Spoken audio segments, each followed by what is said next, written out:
What's going on, everybody? I'm Gigi. Welcome to another episode of Pretty Lies and Alibis. What you know, Fruit Loop? You old. Your mama's old. You can't say I'm older now. Yeah, but you're older by like 200 and something days. So we're just Yeah. gonna stick with that. Yeah. So I just want to say a big thank you to everybody who sent happy birthday messages and little funny gifts and all that. It really was the cherry on top of my day, guys. There were so many. Yeah. And we have the best listeners. I totally agree. Oh man, I just love everybody. And a big thank you to my mother for birthing me on. We always laugh and say that song September by Earth, Wind and Fire. Do you remember the 21st night of September? Because she went into labor with me and delivered me within 40 minutes. I was crowning in the car. So Go, Miss Pat. we always say, yeah, Pat definitely remembers the 21st night of September. So thank you, Mom. I'm grateful for another healthy year and can't wait to see what this one brings. So thank you guys. Yeah. All right, Look, we're going to give got a few more hours. Yeah, well, I actually wasn't born until I think like 11:58. I barely slid in. So Yep. got that Virgo. Big shout out to our sponsor, Two Cool T-shirt quilts. You can see behind me, you can see Stevie Nicks here. And back there, my Clemson pillow she made for my son. There's our Pretty Lies. I need to get the quilt in here. The quilt one. Yeah, the quilt one's cool. I like it. Yeah, we had a very late party at my parents' house, and so we put on that song every year. And then my great niece is one, and she dances. So we ended up and had this huge dance party for 30 minutes. Like literally everybody was up dancing. So much fun. So I didn't get the thing because I ran in the house. So we twocooltshirtquilts.com/pretty lies and alibis. Check her out. She does memorial blankets, memorial pillows, all those old t-shirts you have that you don't know what to do with, but you don't want to part with. You can still wear them and they'll make you warm. There you go. And we had some PayPal donations. Thank you. Yes, we want to say thanks to Elizabeth and Karen for the PayPal donations. We don't do Patreon. We don't charge for content. We just don't want to go there. Because we understand people have very different financial situations and we don't ever want somebody to miss out because they can't pay. So PayPal donations, people will send them and we do appreciate those.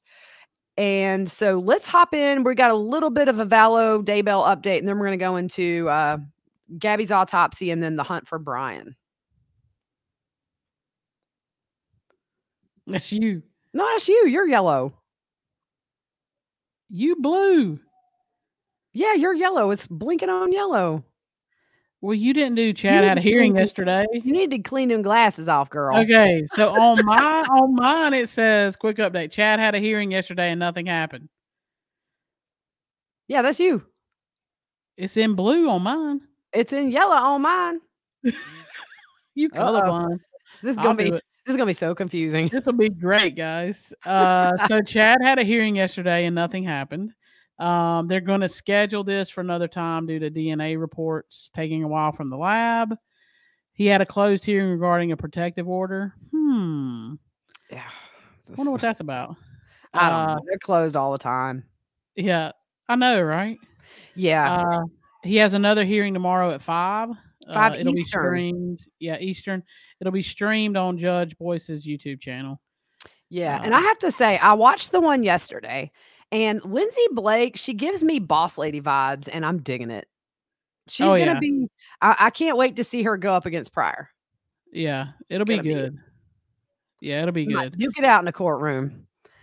So, prosecutors filed a 17-page motion with the court, and they request that the court put the case under one number. Remember, they've separated them while she's deemed incompetent. And they want it under the original indictment and for the cases to proceed together and for all future filings and hearings. And so we were talking about that. You know, what do you think is the reason that Rob Wood would want this to be kept together? I mean, easier on the family. Your people who testify don't have to testify twice. Yeah, that's always a big thing because, you know, you start to get into they change their testimony slightly. Mm-hmm. And then that's when the defense attorneys pounce on that stuff. And then they really try to do, well, in this trial, you said this, now you're saying this, which is it? And so I think too, what they don't want is any kind of a scenario where Chad's found guilty and Lori's not. Not that I think that would happen, but it's a risk, I think, if you separate those trials. All the evidence is the same. Yeah. The big thing is, though, how can you continue to push him out with her incompetency? Yeah, and I guess it depends if she's gonna wait until Jesus sounds the trumpets, and then never become competent, then at some point, they're gonna have to let Chad go. Yeah. But we're not saying go as in release him. no, We're saying go to trial. Go to trial. But if you look at the Wagner family, we just talked about this. They've been in jail since 2018. So 3 years right now. There's no trial scheduled. I think there's maybe, I don't know if that one stayed for November, but see, 3 years. Chad's been in jail not even a year and a half. Lori is coming around to 2 in February. So you see, there's plenty of time before I think you're really going to get into this is unfair. So I mean, if she stays incompetent, then at some point, I'm sure Chad will go to trial. Yep. But that's what they filed. So we just wanted to bring that up. Yeah, and the other thing is you hate it for the families because they've got to be, if there's 2 different trials. Yeah, like, it's really hard on the families. Mm-hmm. Yep. Because when I was covering the Jodi Arias case years ago, that was one thing the family said is it was a retrial of the penalty phase. They were trying to get the death penalty for her. So you have kind of a 6-week mini trial where the main facts are, put before the court, and it wore them out. It was too much emotionally to have to sit and hear again what happened to Travis. And yeah. Multiple trips to the courtroom to hear the same stuff for families and different trial settings. It's brutal. Yep. So hopefully one and done, give this family the peace they need and put these 2 away forever.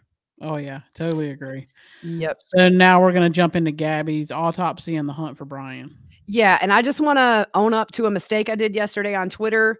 I accidentally, when I posted the affidavit for the search warrant, at first I posted this was for the house. That is sealed. And so I went back and I actually deleted the tweet. I try not to do that, but this case is social media is all over it. And I don't want to be any source of misinformation.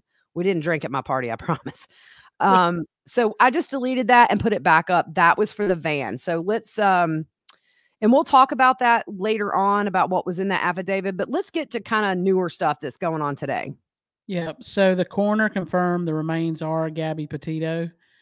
The manner of death is ruled a homicide. Brian is fast-tracked from person of interest to suspect. Although they haven't announced that yet. I feel like that's coming. I mean, She was found dead and the manner of death is homicide. I'm surprised that they haven't already. Officially said he is a suspect. We have a warrant for his arrest. And the thing that we're all thinking, is he armed and dangerous? Yeah. Because the spokesman, when he was asked that, he really didn't want to answer. So I think I said this on the last show. I'm curious to know, are there any weapons missing from that home? Yeah. That's a game changer for what you might find. And also when he is found, what's law enforcement going to have to deal with? You corner somebody, they're desperate. So, or even a good Samaritan on the street. Yeah, exactly. And what has he picked up since he's been on the run? Well, he's probably picked up, if he's in that swamp, he's picked up a few infectious diseases, I would imagine. Ooh, gator bites. So the new 911 call tells a very different story of the domestic incident with Brian and Gabby. This was hard to hear because now we get a totally different picture of what went down that day. I'm assuming this is the same day. Yeah, that's what I understood it. Okay, so it's not. We're sorry. Yeah, in a call released yesterday, a man tells dispatch that the gentleman was slapping the girl and hitting her. Dispatch says he was slapping her, ? The caller says yes, and then we stopped. They ran up and down the sidewalk. He proceeded to hit her, hopped in the car, and they drove off. Okay, if this is the same call, how does this not the same call, but in the same time frame, how does this not get relayed to the deputies that are pulling them over? That is a whole different scenario, and that would have been treated entirely different. Yeah. It's a shame. I don't know how that ball was dropped, but it's very unfortunate. You know, we sat there and watched Gabby take all the blame for this. I'm Yeah. OCD, you know, I'm mean or whatever. And then you hear this call where this person obviously was bothered enough to call 911 because he was concerned for her safety. Yep. So Well, hats here's off the to other. that Samaritan, whoever you are, you did the right thing. Yeah. Here's my question. I mean, I understand he had scratch marks on him and whatever else, but my reaction, did he do it himself? Or is it defense scratches from her? That was where my mind went today, because maybe this whole swerving all over the road, he's trying to take a shot at her and she's trying to get him off. We don't know. But I did have that same thought today. But the difference in this call is knowing that he hit her, you have probable cause now. Yeah.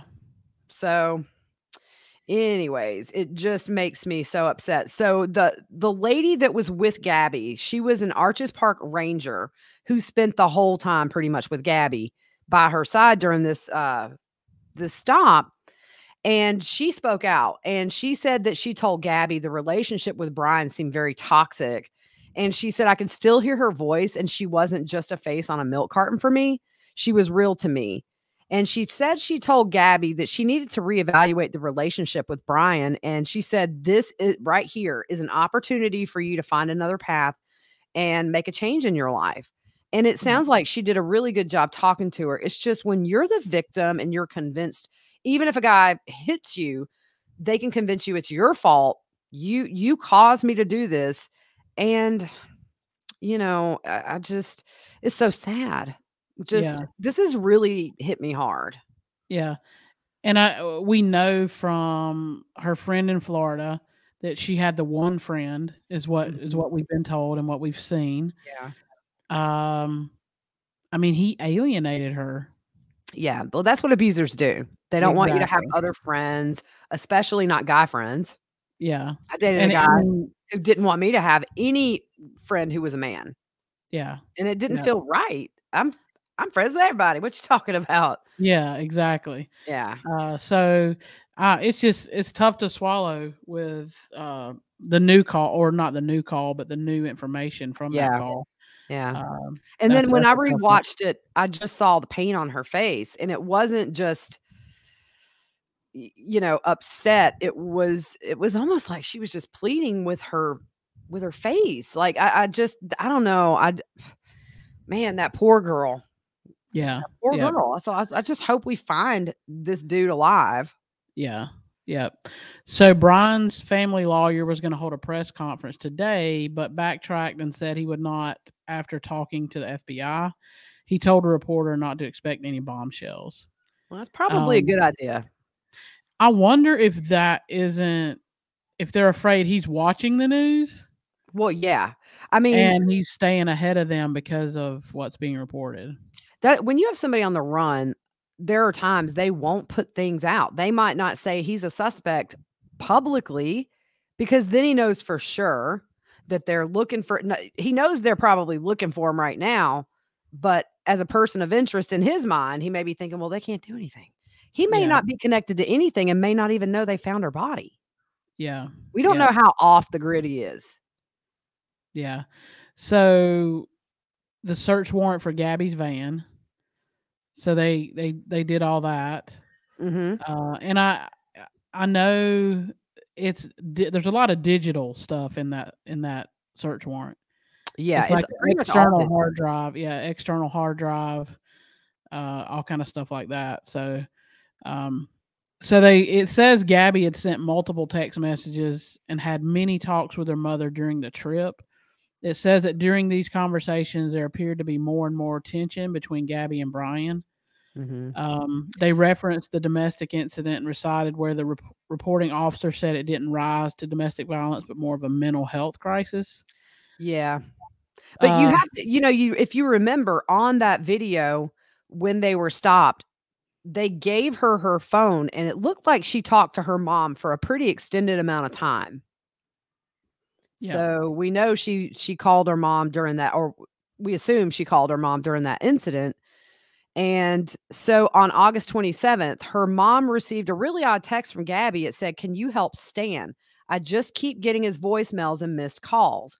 Well, Stan is her grandpa, and her mom thought it was a little odd because she never called him Stan. And it made her worried for Gabby. And I was thinking about this.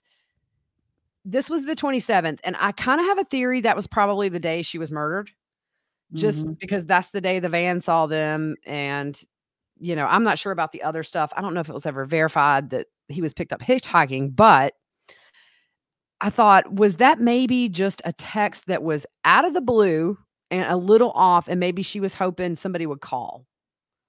Was that just a cry for help text? Because if I text my mom and I say, "Can you call Sarah, who's my grandmother?" I can't get Sarah on the phone. My mom would call and say, "What? Huh? Why are you calling her Sarah?" Yeah. See what I'm saying? Yeah. And it could, I don't know. Like, I have code things with like my niece and stuff like that. I actually have one with your oldest. Yep. If I have a code word, and if they use it, then it's important to have that. But I wonder if could it be something that, I don't know, she referenced it. Maybe she was thinking her parents would think back and be like, "Oh, wait."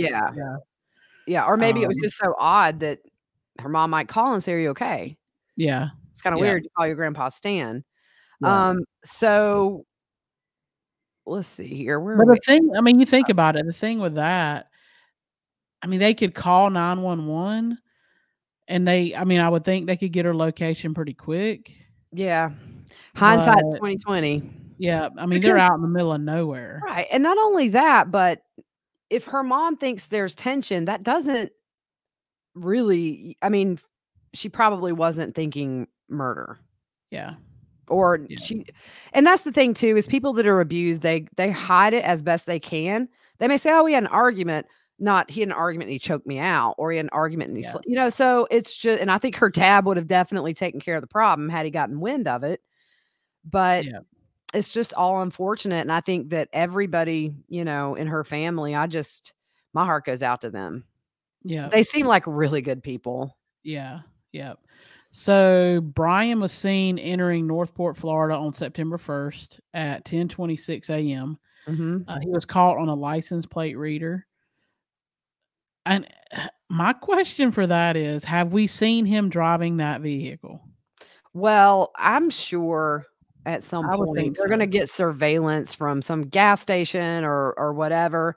I think probably what's going on now is they're starting to get back all these phone. Maybe they've got them back, because I really felt like, when was it? Friday night into Saturday. That's kind of when was it Friday and Saturday? Things really started taking off. And I thought, well, maybe they're getting back some of the phone stuff that's helping them start to pinpoint their movements. And if you see, they've been parked here for a long time, and it's around when she was last heard from. In fact, that Stan text was the last communication with her mom. She FaceTimed, I believe, on the 25th, but this odd text was the last time she was heard from. And that's the 27th, which is the day the YouTuber saw the van. I've seen a couple of more people online today that have reached out to the FBI, where one lady, you can see that little tiny white van in the distance, and she was really creeped out by it. Yeah. So maybe there's a lot of activity out that way. There is, but I don't think it's super like where we would go. You constantly see somebody, because I remember I had posted on Twitter an article from another person who had seen them, and she said that it was odd where the van was parked. It was kind of just, there was a main road, and she said the van was going really slow and she was behind it, and at one point she kind of had to go around the van. And you'll have to read it. It's on our social media, but we may start to find other people come out of the woodwork and say, "Oh yeah, I did see that white van." And if they can verify it, it might help kind of solidify that date she was murdered. But I think the 27th, maybe the 28th, but I'm leaning more towards the 27th at this point. Yeah. And you got to think too, coming back, he would have went through toll booths and stuff like that. Yeah, so maybe exactly. More photos. And I don't think that unless he filled the van up with gas cans, he would have had to have stopped for gas. Yep. or something like that. So what they'll do is they'll get his pings, because here's the thing. Her phone, it seems like, went off on September the 1st, and it was off for 15 days, which is the date this warrant was signed. So I don't think it popped back on necessarily, but at least at the signing of the warrant, it was 15 days it was off. So if he didn't turn her phone off until September 1st, they're going to have his whole path. Yep. So anywhere they see he stopped, they're going to send an FBI agent out there. Do you have cameras? We need them. Yeah, exactly. You know what I'm saying? And here's what I'm curious about too. I really, really want to see the text messages from when Brian was gone to Florida with her, or any kind of email or Snapchat or whatever. I think that will reveal a lot about the state of that relationship at that point, because it was after they were pulled over. And I call it the snow job now, not even the pullover, because he snowed the cops over. Oh yeah. Yeah, Mr. Charming. Yeah. So my thing, we learned in the Daybell Vallow case with Alex's phone pings that all that was Google. Yeah. They tracked him with Google. Yeah. So Google Maps, right? Yeah, I think so. It was Google. So the report says Brian's parents said Gabby was not at the home and they didn't know where she was. But again, remember, they refused to allow Brian to talk to police and told officers to speak to their attorney. Then the search warrant was executed for Gabby's van on September 14th at 7 p.m. and they located that external hard drive. Yeah, they located a lot of stuff in that house, because it was that dude was just shoveling boxes in. Yeah. So the hunt for Brian, there were some reports that he was spotted out. It's going to become like Bigfoot now. He's going to end up in Botswana, and he's going to end up in Virginia, and that gets frustrating. Yeah. So he supposedly was spotted in Mobile, Alabama, although Mobile said they have no indication he was ever in that area. But yesterday there was somebody dead behind the area where he was supposed to be, and I thought, here we go. But it wasn't. Unfortunately, it was a homeless man who was there, I believe. And then Baker, Florida. Did you see this picture from this trail cam? Yep. A lot of people have gotten creative with that and have superimposed him over that. I will say, like, the beard line and the hairline lines up, but still they say they can't verify anything. They didn't see anything suspicious. So I don't know what to believe. I look at it once and I think that's him. And then I think, nah, it's too pixelated and too gray to really make any sense. Yeah. He didn't look like really the same size to me either. Yeah. So today they resumed the search in the Carlton Reserve, but it was in a completely different area. So they started searching on the Venice, Florida side, which I thought was interesting, because did they get a tip or find something that might lead them to a completely different area? And we don't know. Yeah. They were showing the overhead helicopter today. I was watching that. It is a hard search. If he is in the thick of those trees, it's hard. I mean, it's going to be a hard search, although I do not think he's in there. No way. Yeah. I mean, as much as he was outdoors, I think he could successfully live in there. But I don't know. I think he's on the run. I think he's long gone. I don't know why you would stay so close. He had a 4-day jump? Yeah, 4 days. Yeah. He could be anywhere. I mean, yeah. So anyways, the FBI now has taken over this investigation, and with Northport police assisting, and they were saying today the area is 75% underwater where they're working.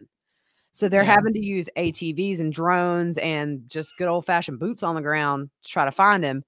Yeah. And I know that's hard too with dogs with a scent, because we know they have his clothes to get his scent, but water makes that very difficult. It's been raining, and I think they had storms in the area today right before they finished. Yeah. So the Florida governor, DeSantis? He's directed all of the state agencies to assist federal and local law enforcement, saying we need justice for Gabby. So if he's in the state of Florida, they'll get him. The FBI will get him. Come on. Yeah. I think that's the best of the best. So yeah. So I guess the big question now is just going to be, is he going to be alive? I don't know how long he could last in that environment with the elements, and you've got snakes, and you're wading in water where an alligator could be underneath. Yeah. Unless he put his hammock in the top of a tree, but he wouldn't do that because then the choppers would see him. That's right. That's right. So I think, they know way more than we do. And that's what investigators do. They tell the public just enough to satisfy us, but what they know is like this big. And what we know Yeah. is this big. So I I'm have faith okay in with that. on it. Yeah. Yeah, I'm okay because I don't want him to be tipped off. exactly. So Yeah, but it's been busy for us. Busy, busy. We have a ton of new listeners. We appreciate you guys and hope you stick around with us. And yeah, just a big thank you to everybody for the birthday wishes. We are going to start researching another missing person case. He's from South Carolina. His name is Daniel Robinson. He went to the College of Charleston and he was up in that area. He's a geology student and just went missing. And they found his car that had his phone and his wallet in it.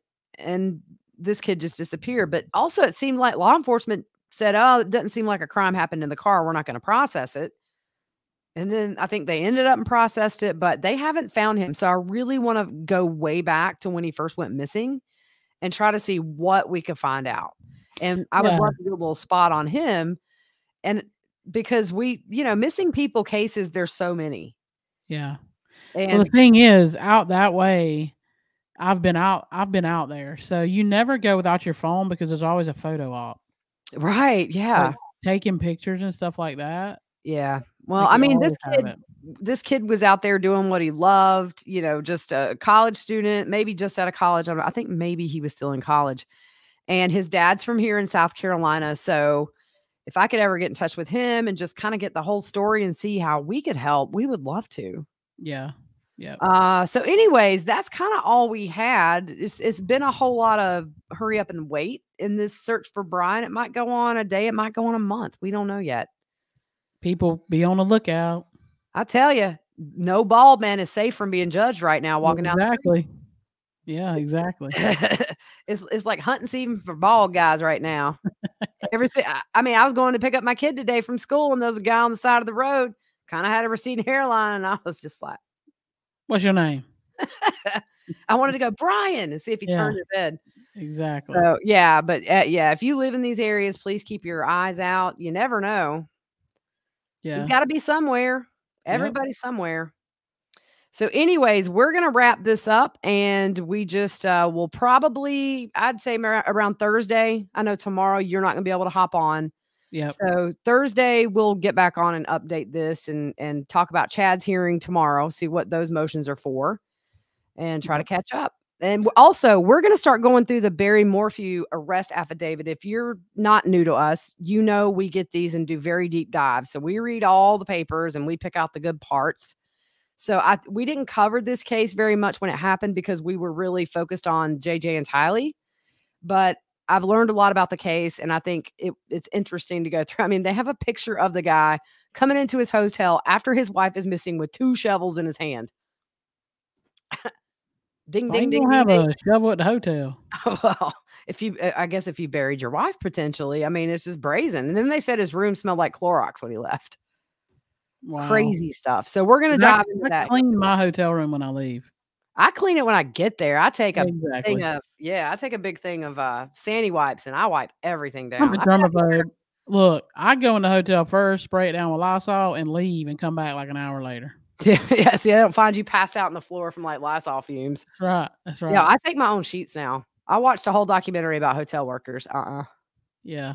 I mean, not hotel workers, but like you get some that they don't change. It's not hotel workers, and it's like as a whole, they don't change comforters for like a month. Yeah, I knew a lady who, when she stayed in a hotel, when they were leaving, she would put the comforter in the bathtub and turn the shower on. To make them have to wash it? To make them have to wash it, yeah. Yeah, no. I take my own stuff now. But all right, guys. Well, we're going to work on all this. Keep our eye out tomorrow for any news. We try to tweet it out as soon as it happens. So follow us all across the board. I will cover that hearing for Chad. Maybe not right at the time, but I'm going to summarize it for you since we're not doing one tomorrow night. So just hang out with us online during the day. And we're glad you come and hung out with us tonight on my birthday. Yep.